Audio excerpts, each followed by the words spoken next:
Yeah. This is knowledge scientific cipher for Moorish Delta, showing and proving to you how all things as we see it came into existence. Yeah. First of all, y'all, in the beginning of time there was nothing in existence but darkness. But this darkness was not the same as the darkness as you see at nighttime, because the darkness that you see at nighttime comes because the earth is turned away from the sun's direction. This darkness was a true darkness, a darkness that contained within it the power to create matter, what we call triple space darkness. Within this darkness, an atom of life emerged out of the darkness and came into existence, and once it came into existence, existence itself came into existence, and time as we know it began.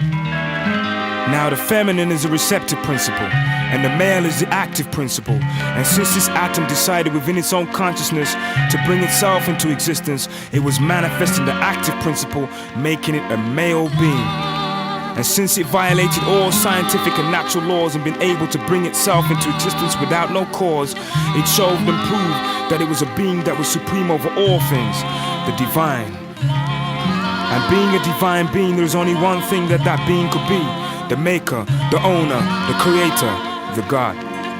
Now the Supreme One decided that it was not just enough to exist, so it decided to create. And he created light and moisture. And from the interaction of these two different elements came millions of different planets, organic and inorganic, which were all made up of the same material which grew from the Creator. The consciousness of the Creator was right and exact, righteous and supreme, and existed as a force infinitely throughout time and space, until, as the Bible says in John, the Word was God and the Word became flesh and dwelt amongst men. Meaning that physical beings who were made up of the atoms which grew from the Creator became the containers of the consciousness which had began all things.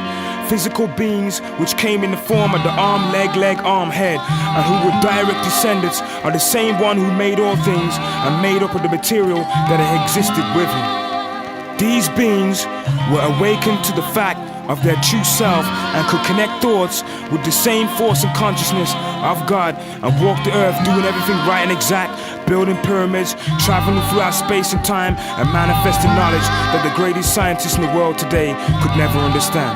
They lived at the roots of civilization in the Nile Valley in Egypt, which its proper name is Kemet, and the holy city of Mecca in Arabia. Peace.